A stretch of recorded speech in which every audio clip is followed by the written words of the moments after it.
Scenes may not be suitable for very young audiences. Parental guidance is recommended. Ang programang ito ay naglalabas ng sensitibong eksena at impormasyon. Striktong patnubay at gabay ng magulang ang kailangan. Iba-iba ang ating pinagmulahan sa iisang bayang sinilangan. Mga islang biyaya sa pinagpala, likha ng isang Diyos o bathala. Pinataglay ang dakilang yaman sa ating binigay ang perlas ng silangan. Okay, isang magandang tanghali po sa inyo. At syempre, dito naman po tayo sa ating kalinga sa OFW. And of course, alam ba ninyo naman ang kasama natin dito? Walang iba kung hindi ang aking idol, Miss Corazon Alma de Leon. Magandang araw, Ma'am Cora! Yes, salamat. At nakabalik tayo sa ere on time. Yeah. Pag Tuesday. Yes, Minsan ma'am. kasi, pag nagkakamali, merong bisita. Mhm. Kaya last time, hindi ko kagad naka-on. Umalis ako ng mga 12:30 yata. Umalis ako. Bisita ko. Pero ngayon, bawal ang bisita ng 12. Pero pumirma ka pa rin naman kanina.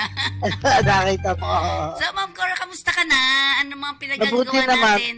Well, ngayon, ayokong lumabas dahil Ang init. init. In fact, para akong sinipon, ngayon nga pinapainom ako ng gamot dahil siyempre nagbo-blow ako ng nose. Pero awa ng Diyos, wala naman ang ubo. Kaya lang, ang boses ko siyempre kulot. Kailangan makabalik sa dati na. Hindi naman halata. Oo nga eh. Basta Okay. nasa radyo tayo. Okay, alam mo ba, Ma'am Cora, Sambales nagdala ng 53 degrees Celsius. Ang heat index, 53. Yes, Yan. yes. So, Nabalita ko kahapon pa yun. Kaya nga, ang suggestions, huwag lalabas. Paano naman yung naghahanap buhay na hindi Correct. pwedeng lalo lumabas? na yung mga, Kawawa naman. yung mga construction work, ano, Ma'am Cora? Kaya nga, ang dapat, reminder, uminom ng tubig, magdala ng tubig. Mm-mm. Parang, lalo na sa mga tatanda, hindi ka karakarakaw ng tubig. Pero palagi namin sinasabi yan sa mga natatransplant. Kailangan palagi may dalang tubig dahil yun ang pinakabuhay mo. Kailangan palagi kami tubig. Tsaka syempre, Ma'am Cora, kung talaga iwasan talaga ang katanghalian Init. tapat. Yung init talaga, napaka-ibang klase ngayon. Kaya diba? nga yung 12 noon to mga 3 o'clock, kung pwedeng wala ka sa labas. Yes, nasa Pero loob ka. maraming iba nagpupunta sa mga malls para sa lamig. In fact, ginagawa yun noon ng Harrison Plaza. Ayaw nga, may Harrison Maraming Plaza. upuan. Mm-mm. At ako na-experience ko, sa Canada, yung mga mall, walang upuan, kailangan papasok ka sa restaurant Yun. para kumain ka.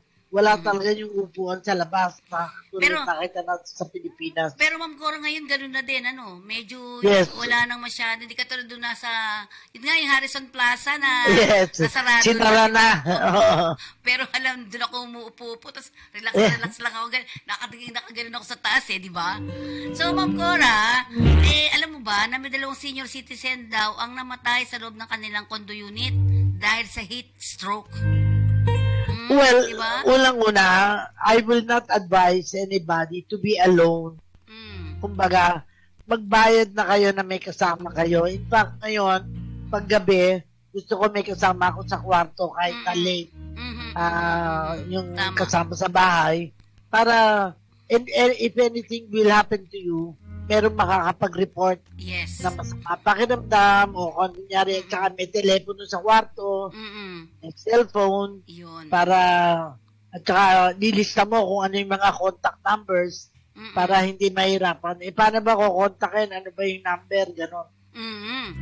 So, yung mga senior citizen natin, siguro din yung mga anak-anak din, di ba? Yes. Pagpursige Kaya din ngayon, yung- tabi natin, may cellphone akong dalawa dito, just in case kailangan tumawag sa telepono, accessible. Eh, Ang sino ba? concept talaga, accessibility. Oo. Pero ang tanong ko ngayon sa'yo, dahil napakalaki ng bahay mo ngayon, ang dami mo rin alaga, Ma'am Cora, di ba? Ang dami mo rin kasama dyan sa bahay. Well, ang kasama, yung aking cook, may anak yun, di naman dito nakatira. Ano yun, pag Sunday, sabi ko, pagkaluto niya, mag-off siya. Pero meron akong isang kasama niya na Tuesday, Thursday, Saturday, Sunday, 4 days a week. Yung isa naman, naglalaba, MWF, pero minsan MWF hanggang Sunday para 4 days. Tapos, sasabihin niya, pwede ba siyang umextra ng Sabado? Pag may bisita ako, sabi ko, okay lang, mag-extra para to earn extra. Ang feeling ko kasi, maraming tao, pwede naman kumita kung mag-iisip lang sila ng anong paraan para kumita. Kung magsasabi silang alam nila, ngayon ang uso ngayon hindi lang mag-alaga ng bata, mag-alaga ng matanda. Kasi parang kasama, lalo na yung mga sa condominium, tama yung sabi mo, yung mag-isa lang, dapat meron at least, kung di man sa araw, sa gabi. Yan, oo. Pero, kaya na. Ma'am Corang, hinala nila, kaya namatay ito dahil sa heat stroke, di ba? Oo, yeah. Kaya nga. Pero, halimbawa, wala ka namang aircon, di ba?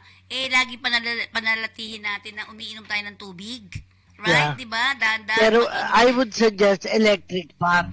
Ayan, kung hindi kayang aircon. Kasi, kaya nga electric fan, may mapapfan mo ang sarili mo. Kasi kung magpapaypay ka ganyan, mapapagod ka, mapapaypay. Oo.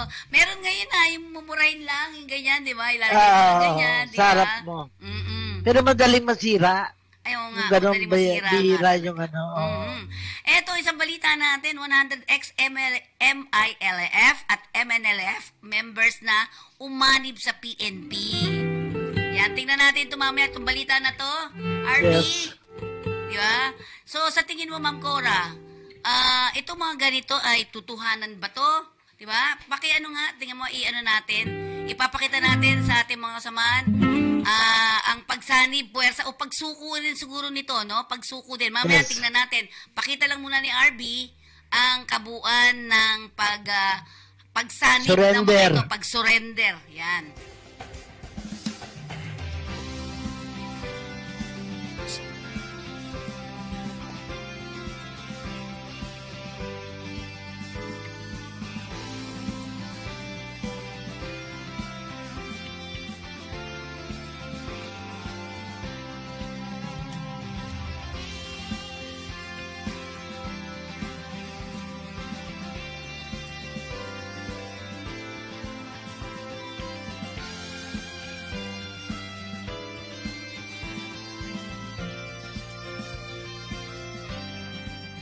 Your sacrifices and hard work continue to safeguard the lives of our fellow Filipinos, have preserved the hard-won gains of the peace process.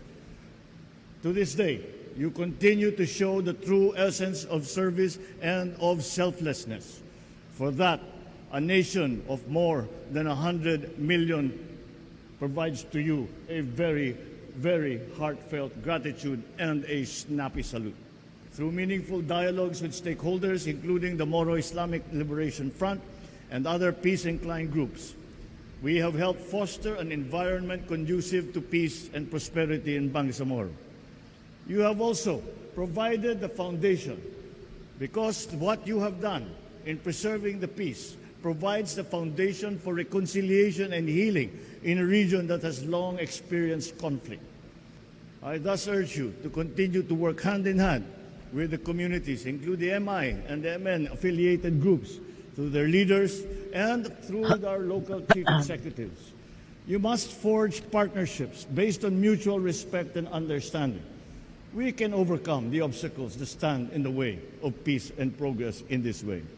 Even as I ask you to be peacemakers, you must continue with your core competency as war fighters, because the fight is not yet over. I am happy, though, to say that the enemy is not taking the fight to us anymore. We are taking the fight to them, and that is a sure sign of success. The upcoming first BARM parliamentary elections in May 2025 will represent a big milestone in our journey towards a meaningful autonomy and a peaceful Bangsamoro. I am sure that you have the ability, I know you have the ability to secure a safe and honest conduct of these elections, as this will lay the groundwork for a bagong Pilipinas.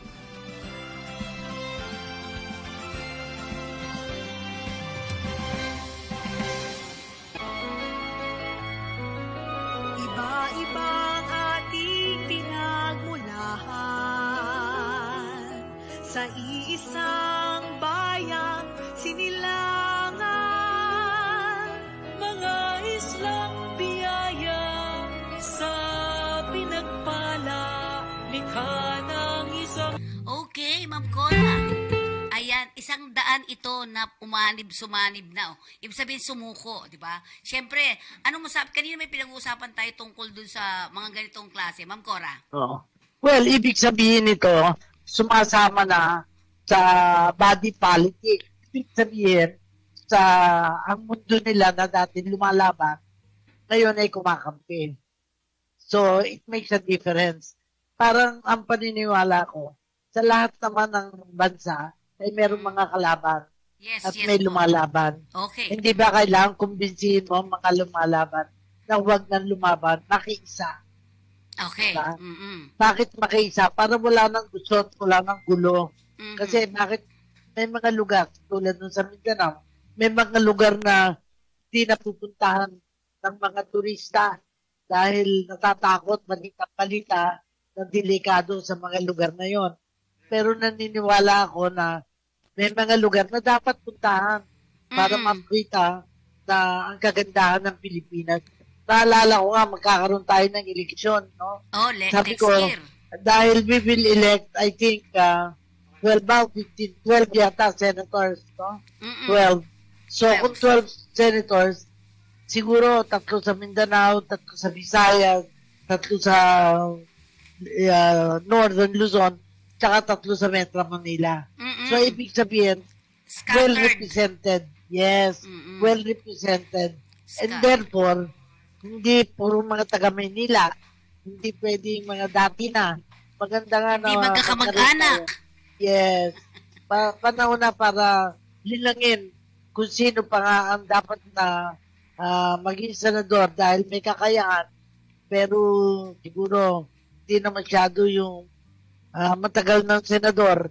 Pabalik-balik. Siguro dapat tingnan natin mga bagong leaders. Bagong leaders. Sisilipin natin na talagang ito ay makamasa, no? Yes. Oo. Pero yun nga, binabanggit natin, maganda rin yung musika natin, di ba? Tayo ay nasa iba't iba, di ba? Iba't ibang pinanggalingan natin, pinagmulan, di ba? Maganda yung music, no? Pero Ma'am Cora, ngayon anong masasabi mo ngayon dito sa mga pagsuko nito? 100 to, ano? Bumaba sila para ibigay yung mga armas. Is it positive para sa gobyerno natin? What do you think? Definitely, dahil hindi nagagastos ng gobyerno para magpatayan, para maglabanan. Kasi kampi na. Pero yung pagkakampi, katulad ng kakampi sa programa natin na ito, nagbibigay sigla dahil yung mga kasama na dati kalaban, ngayon di na kalaban dahil the word kakampi is significant. Nagsasabi na sama na kami sa pamahalaan, tutulong na kami sa pamahalaan. So, ibig sabihin, naniniwala na sila. Yes, Tama? yes. Kasi dati, di ba, hindi sila naniniwala eh. Kasi hindi yan ang tama eh. Di ba, may mga ganun sila, Ma'am Cora? Yes. And naintindihan ko kung nagdaan sila sa pagsubok, nagdaan sila sa kahirapan, Correct. sasabihin nila, ay hanggat hindi ko nararamdaman ang kagalingan, ay pagbabago, bakit ako sasama? Pero naniniwala ako na maraming, in fact, si BBM, pagpunta sa mga lugar na hindi natin akalain na ginagawa niya, kumbaga masipag dahil hindi pinalalampas yung mga lugar na dapat puntahan. Okay. So, tama naman, di ba? Pero Ma'am Cora, sinasabi natin, sa tingin mo ba, si PBBM ba ang nagsimula nito? O dati na kasi ito, di ba? Noon din meron ng ganito eh. Diba? Well, noon time nung ako nagsisilbi kay Presidente Ramos, talagang nagpunta kami noon sa Sulu. Na may mga malalayong lugar na nagbabalik pamahalaan ang mga lumaban. At marami pang mga lumalaban. Kasi kung ikaw naman ay naghihirap, kung ikaw naman ay hindi ka nakaka-participate sa body politic, iisipin mo, wala naman ako sa hindi naman ako natutulungan ng pamahalaan, bakit ka ako kakampi. Kaya ako, yung mga 4Ps na yan, na mahirap, isipin na nila na nagkaroon ng programang ganyan para sa kanila din. Pero of course, may mga nagsasamantala, hindi naman sila dapat 4Ps, tumatanggap na. Kaya dapat ayusin talaga. Tama. So, pero ito, napakaganda dito. Kung tuloy-tuloy sana ganito. Pero Ma'am Cora, may mga nagsasabi dito. Yung iba, para lang kumita, magsusurrender, tapos babalik uli. What do you think about it? Merong na ganon, kaya kailangan for permanent peace, alamin kung sino lamang ang legitimate. Hindi yung ngayon ay kumakampi, pero pag nabigyan, kasi usually kinukuha yung armas eh. So parang wala na silang armas. At the same time, may perang kasama. Either, I remember that time, parang livelihood sa mga rebellion, sa mga rebels, ang tawag nila rebels, ay binibigyan ng puhunan para magnegosyo, para maghanap buhay. At ngayon, kung sila ay nasa lugar ng agrikultura, binibigyan ng pagkakataon na tumulong sa ating agrikultura dahil yun ang buhay nila eh. Okay. Yun ang pagkakataon na binibigay sa kanila. Yun, tama yun. Pero, since, Ma'am Cora, nung ikaw ay DSWD Secretary, meron na rin, di ba? Meron na rin mga surrender. What happened after? Patuloy yun kasi yun na talagang para marating natin ang peace, kapayapaan, kailangan may prosperity kasama. Kasi kaya nga hindi mapayapa, galit ang mga tao sa pamahalaan dahil hindi sila nabibigyan ng importansya. Pag nabigyan sila ng importansya, yun sa tamang paraan. Kasi tama yung sabi mo na pagkatapos lumalaban pa rin, nag-surrender na, nakuha na yung baril. Pala meron pa rin nakatago na baril na gagamitin lang para panlaban sa gobyerno. So, may mga ilan, Ma'am Cora, may nagsasabi dito sa atin, yung iba daw ng mga OFW, kaya hindi na sila babalik sa Pilipinas kasi hindi pa rin maayos at magulo pa rin daw ang sitwasyon natin dito sa Pilipinas. Ano masasabi mo sa ganun? Well, kung ikukumpara mo yung mga lugar na tinitirhan nila, naisip ko lang, kung katulong ka dito sa Pilipinas, ang sweldo mo, pinakabataas na palagay natin, 12,000 a month. Ang laki pa rin noon. Example, hindi, yung no. Pero, sa abroad, triple. Triple. Kasi either dolyar o kaya pounds, etc. Pero sa tamang paraan, nagagamitin lang pera kasi kung hindi sila makakaipon, pag-uwi, mahirap pa rin sila. Yes. Kasi wala namang pension doon sa trabaho mo doon sa abroad eh. Pag-uwi mo, ang pension mo, kung may SSS ka, nagbayad ka during the time na nasa abroad ka, binabayaran mo, yun, membership. At kailangan natin ipagpatuloy PhilHealth sa pamilya, makatulong. Kasi kung hindi natin tinitingnan yon, pag may nangyari, magkasakit, na alam ko yung ibang kilala ko na nag-early retirement, walang pension dahil di pa panahon para mag-retire.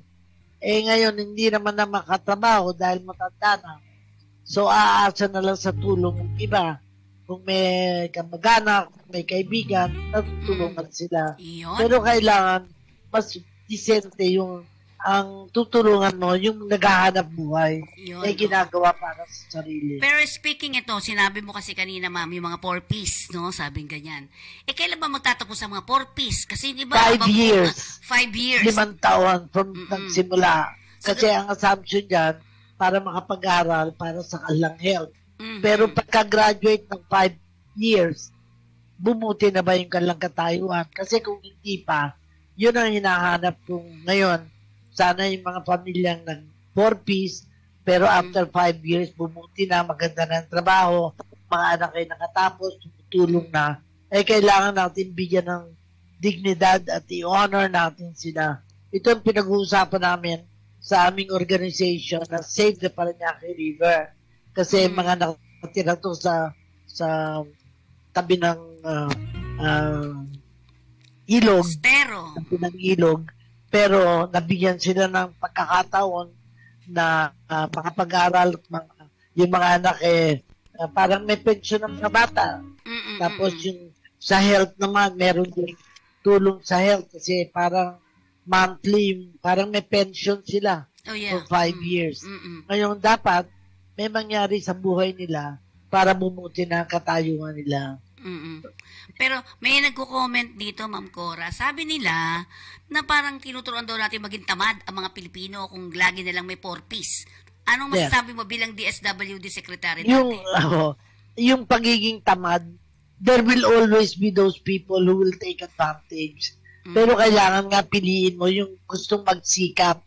Kaya minomonitor. Kasi tayo din, kaya ikaw din, kung may naapi, may kakampi. Kinakampihan mo yung naapi dahil wala silang pagkakataon.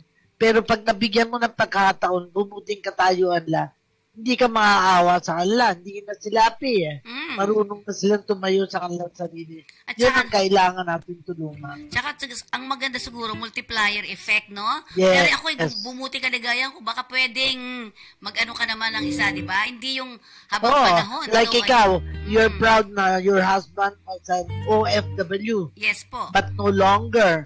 Marami yung mga, meron pa nga isang kakilala ko, ang sabi niya, gusto nang umuwi ng kanyang asawa. Sabi niya, wag muna, diyan ka muna para makatapos ang mga natin. Yes, siya ang nagsasacrifice ng parang hindi niya kasama yung kanyang asawa. And marami ang ganun up to now. Up to now, kapag lalaki o babae ang nasa abroad, minsan lang, dahil na hindi na sila nakikita, nagkakaroon ng, kumbaga, hindi nakakasundo, kaya nakakaroon ng number 2. Yan lang nga number 2, minsan number 3. Kaya pag tinitignan ko yung mga relasyon, may anak sa una, iba na ang kinakasama, hindi kasal.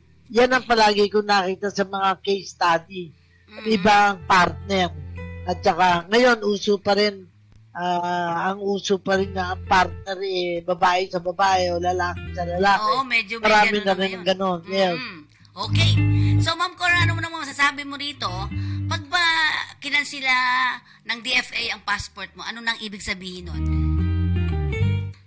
Well, baka meron kang ginawa. Bakit kinakansila? Baka merong nagkaroon ng problema sa abroad. And therefore, di ka dapat na meron kang passport. Baka hindi ko alam ang mga patakaran tungkol dyan. Kasi, pero Ma'am Cora, nagkaroon na ako ng karanasan. Okay, saan? Nakamuntik na ako hindi papasukin sa Amerika.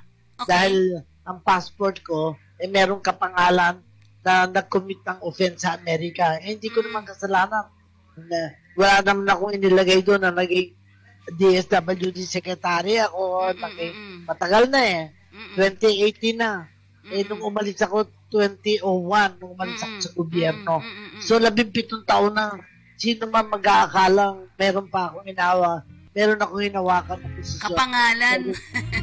Kapangalan, at at the same time, may kasalanan. Yun. Kasi kung matatanda natin, ay hanggang sa ngayon ay pinaghahanap pa rin ang si Kiboloy, Ma'am Cora, di ba? Yes. Anong masasabi mo dyan? Pag sila ay hinahabol, may pagkakasala, the tendency is to get lost. Magtago, ang laki ng mundo kung saan sila pwede tago, di ba? At kung may nagkakadlong, di ba? May siyempre, meron niyang mga kasapi, kasamahan, na tutulungan din kasi halimbawa siya may natulungan siyang mga taga-Davao. Yung mga taga-Davao na yun, hahanapin at tutulungan siya. Okay, tama yun. So, ibig sabihin lang ay, siya kasi, si Kibuloy kasi ay gustong tanggalan ng pasaporte para daw maliit na lang ang kanyang Lugar. lugar, ano? So, ayan. Pero hindi pa naman malinaw yan. Ngayon, Ma'am Cora, may papakita ako sa'yo na ginawa na naman ng ating presidente. At hindi lang naman ginawa, kumbaga para talagang ginawa ito para sa mga kababayan natin. Pakinggan natin Okay. at panoorin natin ito. Batangas. Yan po, mas lalong pinalaki. With the large volume of trade and passengers that it handles, the port of Batangas is so crucial that economic planners have underscored the importance of the continuous expansion of this major transportation hub to support the country's economic transformation. This is because of this port's multiple strategic roles. It is a gateway to the nation's dynamic capital region, a portal to agricultural powerhouses, access point to island tourism paradises, and a receiver of goods that fuel the vibrancy of our economy. This upgraded terminal building can now accommodate 8,000 passengers, which is much larger than what it compared to its previous capacity of 2,500. This increases the Batangas Port's annual passenger capacity from 4 million to 12.8 million. It not only features customer care facilities, as we had seen in the video, but above all, it includes services that offer compassion, such as prayer rooms, all-gender restrooms, amenities that are friendly to persons with disabilities. Today, we launch a project that will not only open a state-of-the-art facility, but also open a great opportunity for progress of every Filipino.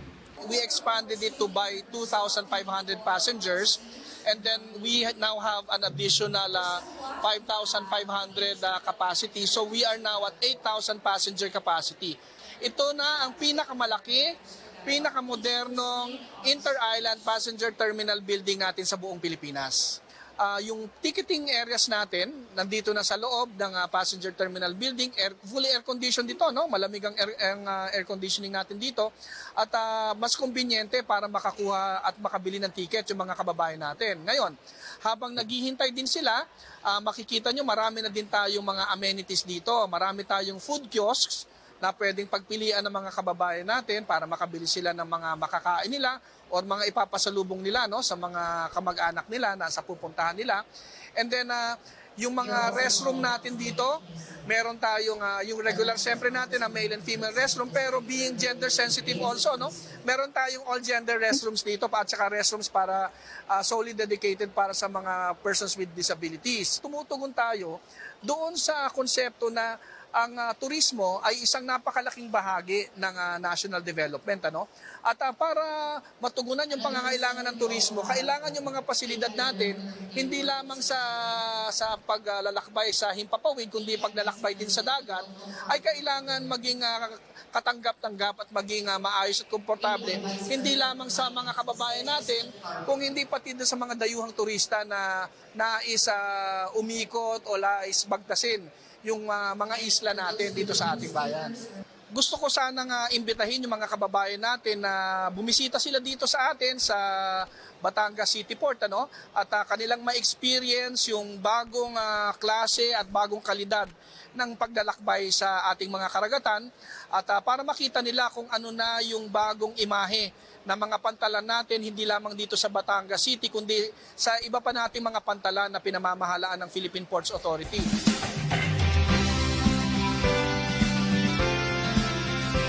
Ayan. Yun, ito na yung pinakamalaki, ma'am, na port, di ba? Ang cute, Yeah. di ba? So, Ma'am Cora, yung puntahan natin. Natatandaan mo nung tayo ay... Batangas Port ay pagpunta mo sa Mindoro, Ayan dadaan na. ka dyan. Batangas Port. Merong iba naman sa Quezon, dadaan ka sa Lukban. Atimonan yata. Atimonan. Merong mga lugar. Oo. Kaya mahalaga na i-develop talaga ng industriya ng turismo, industriya ng transportasyon. At doon sa aming radio program, nung last Saturday, ay finidyo namin naman yung mga transportasyon ng jeep na dati ay winala. Kumbaga, hindi masyadong binigyan ng importansya. Ngayon, pwede ng jeep as many as 35 passengers. Kaya hindi ka maghihintay na mapuno ang isang boots sa sandaling panahon ay mapupuno ang sasakyan at makakabiyahe na. At maraming magbe-benefit dahil mas mura kaysa sa malalaking bus. Kasi malalaking bus natin, imported yan eh. Oo. So, ang kumikita ay ibang bansa din. Kailangan mapakita natin na ang kumikita ay mga Pilipino rin sa kanilang probinsya. Kasi I understand ang Ilocos ay bibili ng ganong klaseng sasakyan para sa kanilang rehiyon. So imagine if every region will have their own transportation, na kapasidad nila sa murang halaga lamang ay makakabiyahe. Naniniwala akong makatutulong din sa ekonomiya natin yun. Pero Ma'am Cora, gusto natin palakpakan ng mga ganitong klase dahil ibig sabihin, turista talaga tinitingnan. Kasi ito isa sa mga dapat natin pagtuunan din ng pansin at ayusin. Kung magtatatanda mo, nag-usap tayo kahapon, turista rin yung ating pinag-usapan nung Tuesday, no? Ma'am Cora, pero alam ko, may kausap ka na isang gumagawa ng mga jeep dito sa Pilipinas. Yes. Balita mo sa amin dyan.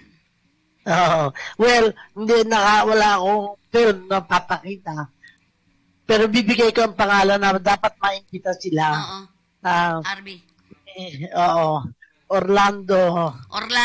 Sulat mo. Teka, titingnan ko sa aking ano. Sige. Pero anyway, madali ko siyang sabihan Para na gusto ma-interview nga niyang natin. ma-advertise o mag-guest. Hindi lang kahit anong programa. Kasi naimbita ko siya na sa Cagayan de Oro siya. Pero sabi ko nga, hindi ako magkukusa ako na tiyakin na marinig ang kanilang. Siyempre, ang iba nagda-doubt kasi, di ba? Tinanggal na nila yung mga jeep. Oo. Kaya medyo, pero dapat ibalik nila, lalo na sa mga probinsya. Yes. Hindi mo kung maghihintay ka, magpuno yung isang bus. Di matagal. Samantalang kung ito, 30 passengers, parang kalahati ng bus makakabiyahe na. So, yun ang kailangan nating tulungan sa mga probinsya na magkaroon ng ganong klaseng sasakyan. Pero sinasabi nga natin, Ma'am Cora, dapat hindi mawala ang mga jeep na yan. Diyan tayo nakilala di ba? Diyan tayo At nakilala. ano yan, tradisyon ng Pilipinas. At naniniwala ako na dapat ipakita natin ang kagandahan ng mga sasakyan dahil it is safe. Una, dapat magaling ang driver. Dapat hindi smoke belcher. Yung mga gusto nating makita katulad sa abroad, magagawa din natin dito sa Pilipinas. Ang maganda, dapat talaga ay laging i-maintain din yung ayos ng sasakyan, lalo na yung mga spare parts nito, di ba? Yeah. Kasi imagine kung lahat ng hotel ang sasalubong sa airport, mga jeep. Oo. Yan. Di parang ethnic na ethnic. Oo. Parang ano. Tapos lalagyan mo na iba-ibang maganda. mga picture na magaganda, di ba? Di ba, At saka ang pintura noon talagang kaiba. Colorful. Yes. Kung matatanda natin, kailangan lang natin siguro mag-ayos, di ba? Yes. Ayusin natin. Yun. At ipagmalaki natin at itong mga jeep na to ay sagisag din ng isa sa mga sagisag ng Pilipinas. Di ba, Ma'am Cora? Dapat ipagmalaki natin na remember na simula yan sa mga army jeep na kinonvert na maging jeepney. Kaya naging jeepney yan Kaya naging pero maayos na. kailangan pagandahin. Ayusin. Ayusin ang driver. At I understand ang hindi sa likod ang daan sa side. Sa side. Sa side ng daan para madali. Pero, kasi mas maraming makakaupo. Parang LTV. Remember, Ma'am Cora, si Senator Dick Gordon, right? Talagang sa Subic, makikita mo talaga may mga jeep pa nun, di ba? Inayos talaga. Kasi, ang sinasabi natin... Sa Olonga po yun, mag-mayor siya. Pero alam mo, Ma'am Cora, di ba, ang sarap tingnan, ang sarap sumakay, sa parang alam mo na ito ay atin. Di ba? Yung mga ganun, parang ang sarap ng feeling. Hindi nanloloko ang mga driver kasi nakalagay kung saan talaga yung kanilang ruta. Oo. Kaya lolokohin kung saan kadalhin. Nadidisiplinado. Natatandaan ko sa ilang mga probinsya talaga nagbibigay pa ng sukli kahit 5 piso lang yan eh. Dito sa atin sa Maynila eh. Thank you po. Boy, 100 po yung sukli ko dyan eh. Di ba? Di ba rin 5 piso lang. Kaya dapat yung mga pagsakay natin sa mga Ma'am Cora, mga grab na yan. Dapat eksakto ang bayad. Magbibigay ka, sige magbigay ka. Pero yung ako guys, 100 yung sukli ko. Sabi niya, thank you po kasi wala po akong wala po ako. Bariyain ako nanay ko eh. Sabi ko, mahirap din po ako. Kaya nga, ang suggestion, kayo yung magbabayad, may bariya kayo. Kapag mga bagol ibibigay ninyo. Kasi may mga bariya naman 20 pesos eh. May mga bariya pagsakay ninyo, dapat may alam na kayong sukli. Yeah, yung mga ganon. So, Ma'am Corang, siguro ibigay mo sa akin mamaya yung mga yung mga detalye niyang sa jeep na. Ayan Ma'am Cora, nakita mo 'yan. Yan mga jeep natin noon, 'di ba? Ganyang kaayos, colorful. Very colorful. Tsaka yung iba nilalagyan nila ng iba-ibang mukha ng Pilipinas talaga, 'di ba? Ayan. Hindi, tsaka yan kung yan sasalubong sa iyo sa airport, dadalhin ka sa pier, dadalhin ka sa hotel. Yes, ganyan. Kaiga-igaya. Kasi katulad doon, ito nga, sa itaas na nakaupo Ma'am Cora, sa probinsya, mga ganyan, di ba? Yes. Parang yan ang dapat ingatan, hindi dapat ganyan. Di ba? Delikado naman yan, kasi baka hindi na safe, kaya kailangan tiyakin nila ang safety. Sa probinsya, ganyan na ganyan. Ma'am Cora, parang wala lang sa kanila yung buhay. Di ba? Pero minsan, ang tagal bago ka makakuha ng sasakyan. Kaya nire-reserva Ang alam ko, ng iba nagre-reserva. At nauso din yung mga utility na vans, di ba? Yung mga L300, ilang vans sa kanya, 12 hanggang 15. So, half a jeepney. Okay. Ang Alam, jeepney noon, Ma'am Cora, pag may mga training kami sa Batangas, dala-dala lang namin yung mga jeep. Jeep lang nung unang panahon, di katulad ngayon na may pa kotse-kotse na talaga, di ba? Ay, ganyan lang sinasakyan namin, mga jeep. Di ba may bituang manok sa Batangas? Sus Mariosep, sige, ganun-ganun kami. Pero enjoy kasi nakikita mo yung sa paligid mo di ba? Yes. Ikaw, Ma'am Cora, nakasakay ka na ng jeep? Yes. Meron pa kaming jeep nung elementary ako. Ang nanay ko, pinakanegosyo, isang jeep mula Paranaque hanggang Pasay. Kasi may tindahan siya sa Pasay. Mura lang nung pasahe, nakalimutan ko, 10 centimos yata. Mura lang ang pamasahe. Pero, ang driver namin, I think taga Samar o Leyte. At natatawa nga kami kasi kung kumain ng alin ng mga seafood, alimasag, pati shell kinakain. Sabi ko, grabe ang ngipin naman nun. At nilulunok dyan yung mga shell. Kinakagat niya. So, ayan po sinasabi nga natin na dapat ay, Ma'am Cora, marami nagustuhan yung music natin, di ba? Ginagamit mo rin yan sa isang programa mo, di ba?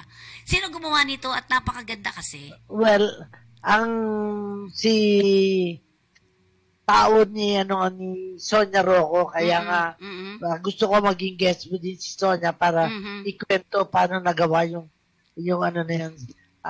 Si Francis, si Lorenzo ang nagkata at yung musika. Kaya kaiba. Yung mga nakarinig nga, sabi, ang ganda. Sana magkaroon ng kopya. Buti nga, wala yung copyright, kaya nagagamit. Yung mga ibang kanta, hindi mo na magamit. Hindi mo magamit. Pero hindi natin nabubuo kasi. Kaya gano'n. Oo. Pero napakaganda niya. At nakita mo, alam mo yung mga OFW, Ma'am Cora, pag nakakarinig ng ganito, minsan yung iba naiiyak. Yung iba parang hindi nila maintindihan. Ikaw ba nung nasa Amerika ka, no? Nung nasa Amerika, pag nakakarinig ng mga music. Noon wala pang email. Noon wala pang lahat wala pa. Wala pang sulat talaga, sulat Puro sulat araw-araw, aerogram. Oo. Aerogram ang sinusunod para sa isang papel, ando na ang sulat, kasama na yung stamping. Yung Ma'am Cora, yung telex telex na. Yun ang naabutan ko na, Yes, di ba? Yung Telegram maingay, o telex. Telex, di ba? Pag may nakaka-nervous, pag may tatanggapin kang gano'n, baka may masamang balita, di ba? Ako, kahit naman ako ngayon, pag yung mga kapatid ko, dahil siyempre may nauna na hindi maganda, no? Tapos pag magtatawag sila, nininervous ka na no? Kala mo may sakit. Bakit ganito. kaya? Ba't ganun tayo, no? Di ba? Pero Ma'am Cora, swerte yung mga ngayong henerasyon dahil ang dali na ng communications. Right? Yes. No, natatandaan ko, isang buwan bago ko ma-receive ang sulat galing Saudi Arabia. Bulok na yung balita, ano? Kaya kailangan araw-araw kang magsusulat eh. Ikaw, Ma'am Cora, nung ikaw ay nasa Amerika, paano nga ba? Paano ka nakakaabot dito? Paano mo na tatawagan ang pamilya mo o paano mo na reach sila? Ang tawag pwede naman. Ang tawag doon, overseas call. Pero mahal. Pero malaki ang bayad. Yes. Oo. Or, talagang sulat na lang. Araw-araw susulat ka para updated ang balita. Nakukuha nila talaga. Oo. Pero, nakaraos naman at that time. Wala ang cellphone. Wala yung, tapos ang cellphone ko nung araw, nung DSWD secretary ako, ang chairman yata ako civil service, yung Uniden, nandun sa kotse, mabigat. Ay, Parang ano, lalabas para kami maleta na dala. Totoo Pero, yan. natatawagan ka sa sasakyan, hindi na magandang balita. Social pa yung mga yun, mayayaman yun, di ba? Kasi malaki din ang Pero, bayad nun. ang maganda nun, kung ikaw ay hepe, at Ayun, merong magpupunta sa opisina mo, natutugunan mo ang pangangailangan karaka-raka. Dahil nakakausap mo kung sino yung may nangangailangan sa iyong serbisyo, bilang amo, bilang head ka, ay nasasagot mo kung ano mga katanungan, anong serbisyo. Anong pangangailangan nila na Yes. pwede mo Pero Ma'am Cora, dumating ka, siyempre, naging ano ka, di ba? Naging government officials ka at medyo may sabihin, medyo mataas-taas ang rango, di ba? Dumating ba sa punto mo, ito yung mga tanong sa atin, dumating ba daw sa punto mo na naiinis ka sometimes? Yung parang, naiinis ka Una pagod, ano? Oh, yun, pagod, oo. Kasi like ang coverage ko noon, Metro Manila, Southern Tagalog. So, ibig sabihin, pupunta ka sa Romblon, Palawan, etc. Ang biyahe mo, hindi naman balikan, eroplano, mahalang eroplano. Tsaka wala pang biyahe, mga eroplano sa ganung lugar. So, sasakay ka sa barko. So, siguro, pupunta ka 1 day and travel, mag-i-stay ka another 1 or 2 days, another 1 day and travel. Mga 4 na araw kang wala. Marami kang dapat pirmahan. So, pagbalik mo, Sabado, Linggo, nagpipirma ka. Parang talagang mahirap. Pero, nagagawa naman at nakakatuwa na ang mga tao yung nagsasabi, natatandaan nila na nagbisita sila. Yun ang mahalaga. At minsan, yung pagbisita mo sa isang lugar, nakita mo yung mga tauhan mo hindi nagtatrabaho, tanggalable talaga. Kasi walang performance. Yes. Ma'am Cora, ikaw kasi hindi ko pa nakitang nagalit ng todo eh. Alam mo yun, hindi ko na nakita na, ganito. Pero ikaw ba nasa opisina at alam mo naman yung mga masisipag talaga ang sobra-sobra. Anong ginagawa mo sa mga ganyan? Yung sobrang tama. Well, kailangan ma-inspire mo sila. Okay, kakausapin mo sila. Papameriendahin mo. At yun ang palagi kong ginagawa din. Na pag ako may biyahe, may pasalubong sa mga tauhan. Di ang dami Lalo na sa office ng secretary, office ng chairman, alam ng mga tauhan ko yan. Kaya, ako din alam ko. Kasi kumakain tayo, di ba, pag dadating ka sa office noon, pandesal na may keso. cheese. Oh, alam ko yan. Tapos ikaw maghihiwa.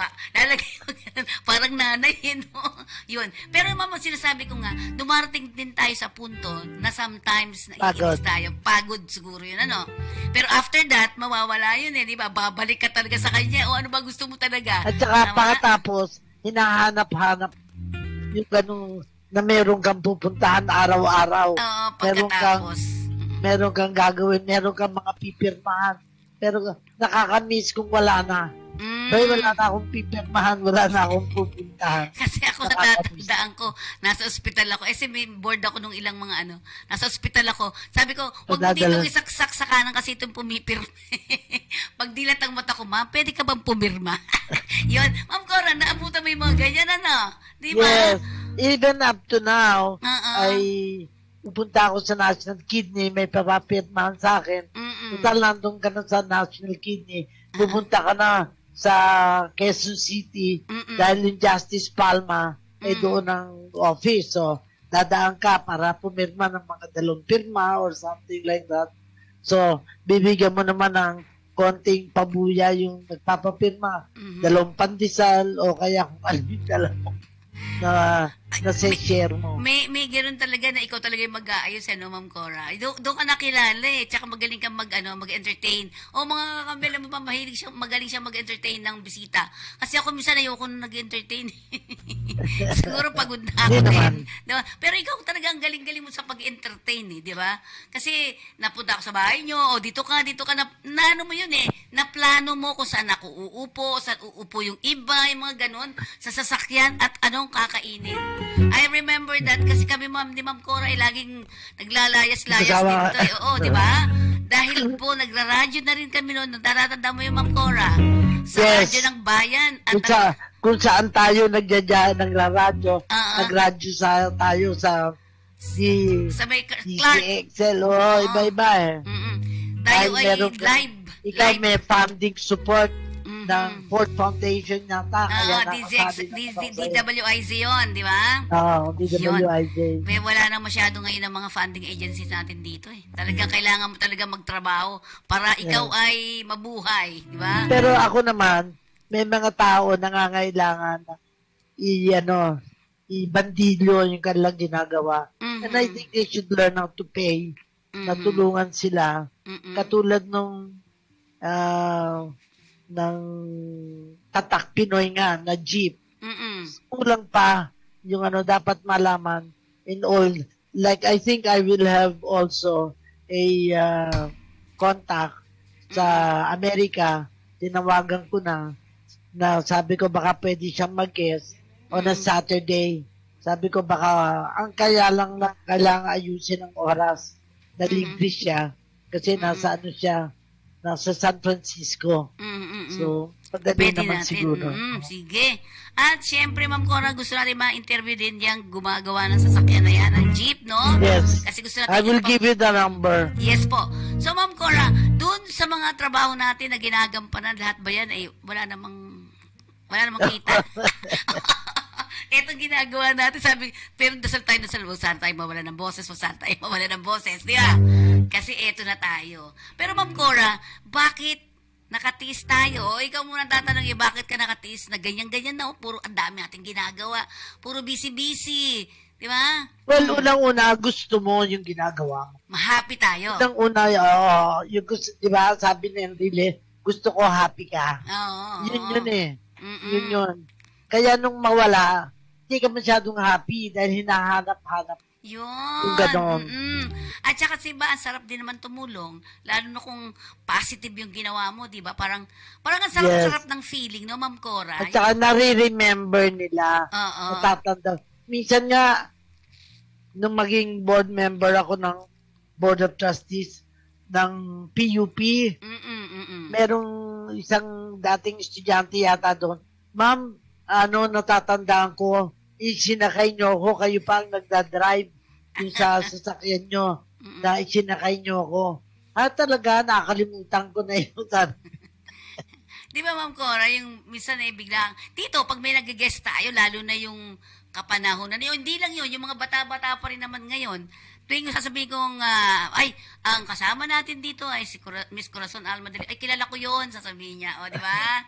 Mga ganong klase. So, ibig sabihin, pag may mga nare-remember ka din. Oo, kasi meron kang ginawa na mabuti at natandaan nila, di ba? Ako pag nainis ako siya, ayoko yan. Sabi ko talagang ganon, di ba? Yung mga ganong klase. Well, siguro, dahil nga social worker ako, ang itinuro sa amin ay compassion, empathy, dahil ang mga taong hindi magandang ugali, may pinagdadaanan din eh. Oh, sa So, bagay, siguro, sa bagay. kung tayo ay mapunta sa ganung karanasan, ay maaaring ganun din ang reaction. Mhm. Naniniwala ako na minsan, ang mga tao walang motivation kasi nasaktan sila once upon a time. Ayaw na nilang masaktan. Diba? Mhm. Yun, may isang, Ma'am Cora, ito, may isang sinasabi dito. Ma'am Cora, alam mo, yung mga DSW, ito ayoko sabihin na lang, ulitin ko, sorry. Supla dito at supla dito. Ano ba daw masabi mo dyan, Ma'am Cora? Bakit sila ganun ngayon? Well, Hindi ganyan. nagkaroon sila ng negative experience. Gusto niyan suklian yung experience na negative sa kanila at yun ang kaya tawag ko doon reaction nila. Pero darating ang panahon pag naka-experience sila ng positive experience, babalik at babalik din sa ganong sistema ng pagmamahal din sa tao at saka sa serbisyo. Kaya madali mong makita yung mga nagtatrabaho sa gobyerno na hindi nila gusto ang trabaho nila. Kasi ang susungit nila. Kasi kung mahal nila ang trabaho nila, aasenso sila. Diba? Okay, at nako, napakagandang usapan natin, ang dami nagta-thumbs up. Maganda nga naman din usapan ganito, parang nagkukwentuhan na pero maraming natututo, So, Ma'am Corazon Alma de Leon, my idol, ubus na naman ang oras natin sa ating usapan, di ba? Ma'am Cora, baka may mga message ka? Hindi, ang gusto ko yung message mo talaga, kung may naapi, may kakampi. So, dapat maraming paraan na maapi ka bilang sa trabaho, sa pamilya. Alam ko, si Senador Tulfo ay naging senador sa haba ng pila nang humingi ng tulong sa kanya. At natugunan niya yung mga pangangailangan ng mga tao. Tayo naman na hindi tayo ganun dahil hindi naman tayo nasa gobyerno, individual lang tayo na tulong. Mahirap, pero nakakagaan sa kalooban na merong natulungan. In fact, yung mga nakauwi na may pinagdadaanan, kailangan makausap at masabi na yung pinagdadaanan niya yan, sandali lang yan.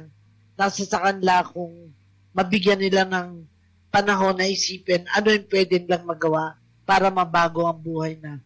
Kaya yung word na pagbabago, napakahalaga sa mga bumabalik. Kasi hindi pwedeng babalik ka sa dating gawin. Ang balik mo ay pagbabago. At katulad ng sabi mo nga, yung mga naapi abroad, bumalik na sila dito. Huwag na silang paapi dahil nagkaroon na sila ng karanasan abroad.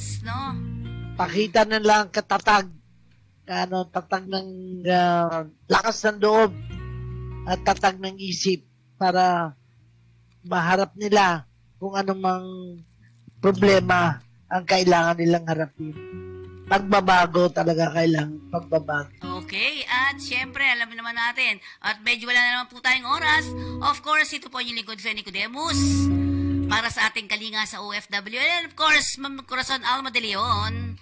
Yes, maraming salamat. At naniniwala ako na sa pagitan ng programa nito, magkakaniig tayo, magkakausap, masasabi natin kung anong ating tandaan. Magbabalita tayo, good news and bad news, pareho yan, makatutulong sa atin. Okay, so maraming salamat. Mga naman.